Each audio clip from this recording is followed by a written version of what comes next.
नमस्कार दोस्तों, मैं डॉक्टर प्रवीण आप सभी मित्रों का अपने इस चैनल पे स्वागत करता हूं। और डियर फ्रेंड्स, आपको बता दूं कि मेरी जीव विज्ञान की क्लास चल रही है। आज मेरा लेक्चर नंबर 4 है, जहां पर मैं आपको नॉन कॉर्ड डेटा के बारे में डिटेल से बताऊंगा। कुछ विद्यार्थी नए होंगे तो मैं उनको बता दूं कि यहाँ पर मैं इसके पहले वाली क्लास में 5 किंगडम क्लासिफिकेशन ऑफ ऑर्गेनिज्म, जीवों का 5 जगत वर्गीकरण स्टार्ट किया था। 5 जगत में मैंने मोनेरा जगत, प्रोटिस्टा जगत, प्लांटी और फंगाई के बारे में डिटेल में इसके पहले बता चुका हूं। आज हम पढ़ेंगे एनिमल किंगडम को। एनिमल किंगडम को नोटोकॉर्ड के आधार पर 2 भागों में बांटते हैं, नॉन कॉर्डेटा और कॉर्डेटा। और जिन जंतुओं में नोटोकॉर्ड नहीं पाई जाती उनको नॉन कॉर्डेटा बोलते हैं, जिनको पाई जाती है उनको कॉर्डेटा बोलते हैं। एक और कैरेक्टर आप याद रख सकते हो कि जो नॉन कॉर्डेटा वाले जंतु होते हैं उनमें सेंट्रल नर्वस सिस्टम ठोस और दोहरा होता है, और कॉर्डेटा में खोखला और एकल होता है। एक और हार्ट के आधार पे इनमें जो नॉन कॉर्डेटा में हार्ट वेंट्रल साइड पाया जाता है, हार्ट यहाँ पर डॉर्सल साइड पाया जाता है। ये तो जस्ट एक परिचय था। नॉन कॉर्डेटा को हम porifera, coelenterata, ctenophora, platyhelminthes, aschelminthes, annelida, arthropoda, mollusca, echinodermata और हेमिकॉर्डेटा में डिवाइड करते हैं। चलिए एक एक करके आज हम इन सभी को पढ़ते हैं। देखिए पोलीफेरा सबसे पहले नंबर पे। तो पोलीफेरा जो होते हैं, इस जंतु को नाम से स्पष्ट है कि यहाँ के जो जंतु होते हैं उनमें पोर्स पाए जाते हैं, छिद्र पाए जाते हैं, जिसकी वजह से उन्हें स्पंज भी बोला जाता है, स्पंज नाम दिया जाता है। यहाँ पर जो जंतु होते हैं ज्यादातर कैसे होते हैं, समुद्री जंतु होते हैं, ये बात आपको याद रखना है। जो उनकी आकृति होती है जंतुओं की वो असममित होती है, इसका मतलब उनकी प्रॉपर संरचना नहीं होती, उनकी कोई संरचना स्पष्ट नहीं होती। जैसे कि जो कोशिका लेवल का संगठन पाया जाता है, जिनको मतलब कहने का कि शरीर जो होता है कई कोशिकाओं से मिलकर बना होता है। शरीर में अनेकों तरह के छिद्र पाए जाते हैं। एग्जाम्पल मैंने यहाँ पे लिखा हुआ है, एक स्पंज का चित्र बनाया है, साइकॉन का एग्जाम्पल आप याद रखिएगा, साइकॉन और बहुत स्पंज, तो एग्जाम्पल याद रखिएगा। यहाँ पे स्पंज का चित्र बनाया हुआ, देखिए पानी है, यहाँ पर स्पंज है, यहाँ पे बहुत सारे छिद्र पाए जाते हैं, ये बात आपको याद रखना है। एक विशेष संरचना पाई जाती है ऑस्टिया और ऑस्कुलम, एक तरह से कैनाल सिस्टम पानी के लिए पाया जाता है, क्योंकि जलीय जंतु है तो पानी के लिए कोई प्रॉपर सिस्टम पाया जाता है। ऑस्टिया और ऑस्कुलम, ऑस्टिया वह क्षेत्र होता है जहां से पानी इन जंतुओं में प्रवेश करता है, और ऑस्कुलम वह क्षेत्र होता है जहां से वो पानी बाहर निकलता है। ये संरचनाएं कहाँ पाई जाती है, पोलीफेरा में, ये बात आपको याद रखनी है। समझते हैं सिलेंटेटा के बारे में। निडेरिया में यहाँ पर भी ज्यादातर जंतु कैसे हैं, जलीय हैं, लेकिन कुछ जंतु स्थल में भी देखने को मिलते हैं। सममित यहाँ पर प्रॉपर संरचना देखने को मिलती है, सममित ही है उनमें, है ना।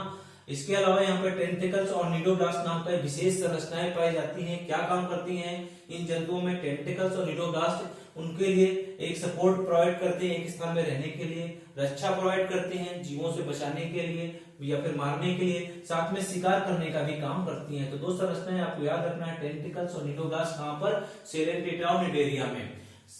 शरीर का संगठन की बात करें तो ऊतक स्तर का संगठन पाया जाता है, 2 में ऊतक स्तर का संगठन पाया जाता है, इसमें और इसमें, ठीक है, ये बात आपको याद रखना है। शरीर जो होता है आकृति के आधार पे इनको हम पोलिप और मेडुसा में डिवाइड करते हैं। पोलिप में कहने का मतलब वो जंतु जो एक ही स्थान पे रहते हैं, जैसे कि हाइड्रा क्या होता है, एक ही स्थान पे रहता है तो इसको बोला जाता है पोलिप। और जो जंतु होते हैं एक स्थान से दूसरे स्थान पर मूव करते हैं आकृति के आधार पर, उनको बोला जाता है मेडुसा। जैसे सी एनिमोन एक जंतु है जो एक स्थान से दूसरे स्थान पर मूव करता है। छतरी नुमा एक संरचना मैंने आपको बनाई है जंतु की, देखिए यहाँ पर, ठीक है, ये बात आपको याद रखना है, तो ये बात आप विशेष रूप से याद रखिए। चलिए आगे समझते हैं टिनोफोरा के बारे में। और यहाँ पर भी देखिए मैंने अभी आपको बताया कि ऊतक स्तर का संगठन यहाँ पर भी देखने को मिलता है, ये बात तो बिल्कुल सेम हो गई। समुद्री अखरोट भी बोला जाता है इसको, तो यहाँ पर कॉम्ब जेली नाम का जंतु होता है, ठीक है, यह स्ट्रक्चर कॉम्ब जेली जैसे रहती है और ये सममित होती है, मतलब उस जंतुओं को आप प्रॉपर काटो तो एक रेडिकल सिमेट्री देखने को मिलती है। शरीर में क्या पाए जाते हैं, सीलिया पाए जाते हैं, सीलिया 8 सीलिया पाए जाते हैं। सीलिया करते हैं यहाँ के जंतुओं को चलने में हेल्प करते हैं। एक विशेष कैरेक्टर पाया जाता है बायोल्यूमिनेसेंस का, कहां पर, टिनोफोरा में। ये क्या करते हैं, यहाँ पर जंतुओं के बीच में एक स्ट्रक्चर होता है जिसके माध्यम से प्रकाश को निकालते हैं। प्रकाश को निकालने की वजह से क्या करते हैं, जंतु आकर्षित होकर इनके पास आते हैं और ये फिर मारकर उनको खा लेते हैं। ये विशेष कैरेक्टर होता है टिनोफोरा का। एग्जाम्पल है टीनोप्लाना। चलिए समझते हैं प्लेटीहेल्मिंथिस के बारे में। प्लेटीहेल्मिंथिस के इनको चपटे क्रम भी बोला जाता है। चपटे क्रम बोलने का मतलब इनके ऊपर से संरचना देखोगे आप तो ये फ्लैट दिखाई देते हैं, इसलिए फ्लैट बॉर्न भी बोला जाता है। एग्जाम्पल देखिए आप पहले समझ लीजिए टीन या सोडियम, देखिए इसे फीता क्रमी भी बोला जाता है।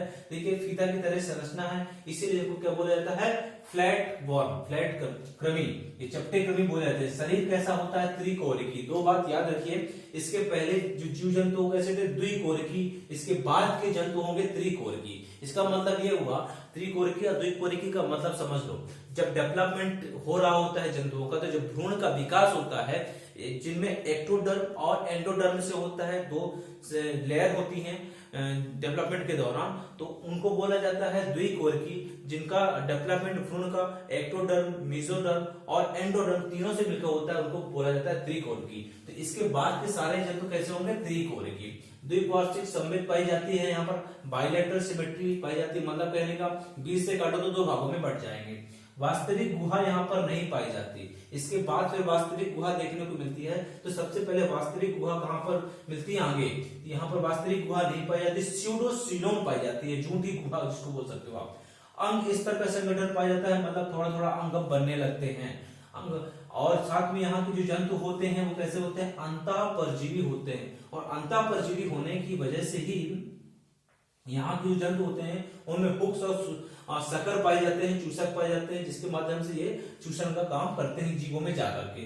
फ्लेम सेल इसका विशेष कैरेक्टर है प्लेटीहेल्मिंथिस का, जिसके माध्यम से ये क्या करते हैं, परागण और उत्सर्जन की प्रक्रिया को पूरी करते हैं। एग्जाम्पल मैंने ऑलरेडी बता दिया।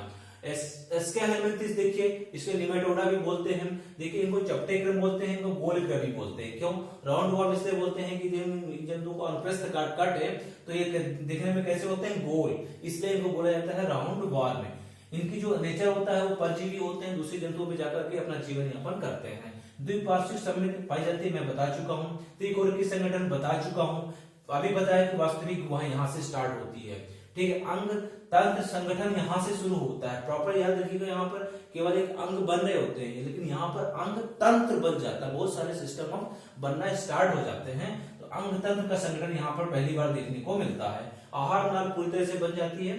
उत्सर्जन अभी यहाँ पर रंध्रों के माध्यम से होता है, ठीक है। और इस ग्रुप के जंतुओं को बीमारी फैलाने वाले जंतु भी बोला जाता है। क्यों, क्योंकि इस ग्रुप के जंतु ज्यादातर बीमारी को फैलाते हैं। एक एलिफेंटियासिस, हाथी पांव एक बीमारी होती है, जिसके जो वाहक होते हैं वो एस्केरिस और बाउचेरिया होते हैं। हिंदी में इसको गोल कृमि बोला जाता है, बाउचेरिया को हिंदी में फाइलेरिया कृमि बोला जाता है। ये दोनों कृमि हाथी पांव नामक बीमारी के कैरियर होते हैं, वाहक का काम करते हैं। आगे पढ़ते हैं एनेलिडा के बारे में।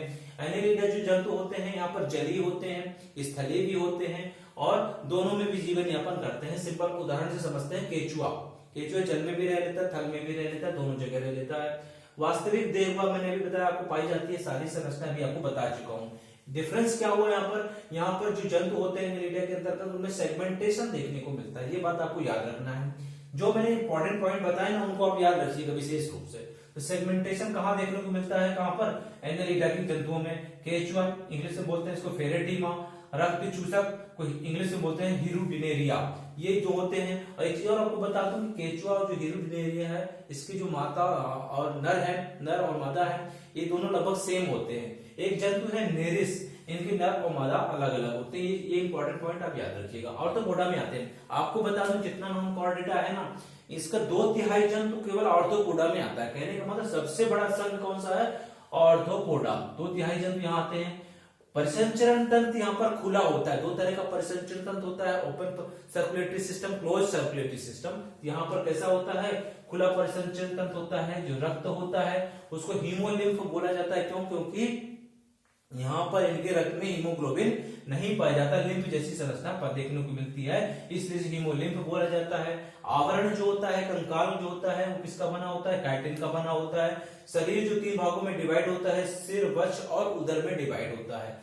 और एक चीज जान लीजिए, इनके जो पैर होते हैं वो ज्वाइंट, बहुत सारे ज्वाइंट पाए जाते हैं, जैसे झींगा, झेंगुर गांव में बोला जाता है, इंग्लिश में इसको प्रॉन बोला जाता है। तो इसके जो जंतु जो होते हैं, पैर होते हैं, 19 जोड़ी पैर होते हैं, ठीक है। मकड़ी, मकड़ी इसी में आता है, ऑर्थोपोडा के अंतर्गत। इसमें एक स्पेशल संरचना पाई जाती है, स्पिन रेट्स, जिसके माध्यम से एक अपना जाल बनाती है। तिलचट्टा इसी के अंतर्गत आता है। इसमें जो हृदय होता है इसका 13 चैम्बर के बने होते हैं। याद रखिएगा, पूछा जाता है कि 13 चैम्बर का हार्ट किसमें पाया जाता है? तिलचट्टा में। सेंसर पाए जाते हैं, सेंसर के माध्यम से अपना अल्ट्रासोनिक वेव्स को भेज करके पता लगाते हैं कि किधर इनको जाना है, कहाँ नहीं जाना है। सिल्वर फिश, पंखहीन कीट, इसी के अंतर्गत आते हैं। याद रखिएगा, सिल्वर फिश अभी मैं आगे पढ़ाऊंगा फिश का क्लासिफिकेशन, लेकिन ये फिश नहीं है ना, याद रखिएगा फिश नहीं है, बोलते जरूर इसको सिल्वर फिश है। पूछ लेगा सिल्वर फिश किसके अंतर्गत आता है? ऑर्थोपोडा के अंतर्गत। तो एक पंखहीन कीट है सिल्वर फिश। मच्छर, खटमल इसी के अंतर्गत आते हैं। इनके अंतर्गत एंटीकोगुलेंट पाए जाते हैं। एक क्या होते हैं जो ब्लड को धक्का बनने में रोकते हैं। क्रेफिश और कनखजूरा, सेंटीपीड, दीमक और घुन, ये सारे एग्जाम्पल ऑर्थोपोडा के ही है। मोलस्का दूसरा सबसे बड़ा संघ है। इसका शरीर कोमल होता है, लेकिन बाहर से एक कैल्शियम युक्त कवच पाया जाता है। खुला परिसंचरण इसमें भी पाया जाता है। श्वसन उत्सर्जन प्रॉपर होने लगते हैं। भोजन के लिए इसमें रेगुला नाम की संरचना पाई जाती है, जिसके माध्यम से रेत वगैरह को ये काट कूट सकते हैं। रेगुला हो गई। नर और मादा अलग अलग होते हैं और अंडे देते हैं। एग्जाम्पल आप देख लीजिएगा, पर्ल ऑयस्टर जिसे सीपी वगैरह होती है, नदियों में पाई जाती है। कटल फिश, याद रखिएगा, मोलस्का में आता है।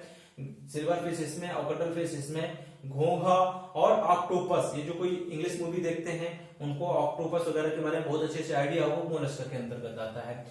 इकाइनोडर्मेटा के बारे में देखते हैं, ये भी एक समुद्री जीव है। ये सारे कैरेक्टर इसमें पाए जाते हैं जो मैंने छोड़ रखे हैं, ठीक है, ये इसलिए मैं बार बार रिपीट नहीं कर रहा हूं। अंतर कंकाल जो होता है कैल्शियम का बना होता है, और चूंकि कैल्शियम का बना होता है और कैल्शियम का, जैसे यहाँ पर संरचना देखिए, स्टारफिश का मैंने चित्र बनाया हुआ है, तो यहाँ पे कैल्शियम का कंकाल बना होता है और नुकीला होता है। इसी वजह से इसे कांटा युक्त शरीर इनका बन जाता है, जिसकी वजह से सुरक्षा का काम भी इनको मिलती है। इसीलिए इकाइनोडर्मेटा इनको बोला जाता है ना। इनका शरीर कांटा युक्त होता है। वाटर वेस्कुलर सिस्टम पाया जाता है, पानी के माध्यम से अपना क्या करते हैं? गमन करते हैं, भोजन का जीवन यापन करते हैं और उत्सर्जन करते हैं। स्टारफिश एग्जाम्पल यहाँ पर, और समुद्री अर्चिन द एग्जाम्पल है, आपको याद रखना है, मैंने यहाँ पर याद बनाए हुए। देखिए दो बात है, सिल्वर फिश इसमें है और आपका कटल फिश इसमें है और स्टार फिश इसमें है, ये याद रखिएगा। ये समझते हैं हेमिकॉर्डेटा को पहले कॉर्डेटा के अंतर्गत रखा जाता था, इस कॉर्डेटा के अंतर्गत, लेकिन कुछ वैज्ञानिकों ने अब इसे कहां पर रख दिया? नॉन कॉर्डेटा के अंतर्गत। यह भी एक समुद्री जीव है। कृमि के समान होते हैं, मतलब अभी जो हमने ये कृमि पढ़े प्लेटिहेल्मिंथ, एस्केहेल्मिंथ, इसके समान ही है। इनका भी शरीर कैसा है? बेलनाकार है। देखिए याद रखिएगा, है ना, चित्र मैंने बनाया है। बेलेनोग्लासस नाम भी है, बेलेनोग्लासस। तो यहाँ पर बेलेनोग्लासस मतलब शरीर कैसा है? बेलनाकार है। एक विशेष रूप से बात आपको याद रखनी है, यहाँ पर संचरण तंत्र कैसा है? क्लोज सर्कुलेटरी सिस्टम देखने को मिलता है, ये बात आपको याद रखनी है। चलिए डियर फ्रेंड्स, मैंने ये टेस्ट क्लासिफिकेशन आपको बहुत इंपॉर्टेंट है, और जो एग्जाम जो डीप में तैयारी करते हैं नीट वगैरह के लिए और नर्सिंग वगैरह के एग्जाम के लिए, तो इंपॉर्टेंट पॉइंट मैंने सारे यहाँ पर कवर कर दिए जो इंपॉर्टेंट है। इनके एग्जाम्पल और जो विशेष रूप से कुछ बातें मैंने बताई, कोई विशेष स्ट्रक्चर है जो किसी क्लासिफिकेशन उसमें ग्रुप में पाया जाता है, वो आपको याद रखना होगा। तो ये इंपॉर्टेंट बातें हुई। चलते चलते मैं कुछ और आपको बात बताता हूँ, कुछ फैक्ट जो एग्जाम में पूछे जाते हैं। घरेलू मक्खी के द्वारा टाइफाइड, हैजा और डायरिया नाम की बीमारी होती है, ये बात आपको याद रखना है। सैंड फ्लाई के द्वारा काला जार की बीमारी होती है। मच्छर जो होता है उसके द्वारा मलेरिया, डेंगू, चिकनगुनिया, यहाँ मैंने शॉर्ट में लिखा हुआ है, ये बीमारियां मच्छर के द्वारा होती हैं। ये सारे किसके अंतर्गत है? ये ऑर्थोपोडा के अंतर्गत आएंगे, याद रखिएगा। ये ऑर्थोपोडा की जो जीव जंतु है उनकी कुछ उनके थ्रू कुछ बीमारियां होती है, उनकी मैं चर्चा कर रहा हूँ। रेड फ्लाई के द्वारा ब्यूबोनिक प्लेग हो जाता है। तो डियर फ्रेंड्स, यहाँ पर जो इंपॉर्टेंट पॉइंट है आप नोट डाउन कर लीजिएगा। अगली क्लास में मैं कॉर्डेटा के बारे में चर्चा करूंगा। तो तब तक आप लोग पढ़ते रहिए, मस्त रहिए, स्वस्थ रहिए, और मिलते हैं आपसे अगली क्लास में। कोई डाउट होता है या फिर कोई दिक्कत होती है तो कमेंट सेक्शन में आप मुझे बताइएगा, या फिर कोई गलती से मैंने कुछ गलत बोल दिया है तो उसको भी पिन करिएगा, मुझे बताइएगा जरूर, तो इससे पता चलेगा। या मेरे पढ़ाने में कोई कमी है तो भी बताइएगा, उसको अपन सुधार करेंगे, अगली क्लास में बताने की कोशिश करेंगे और उसको सही करेंगे।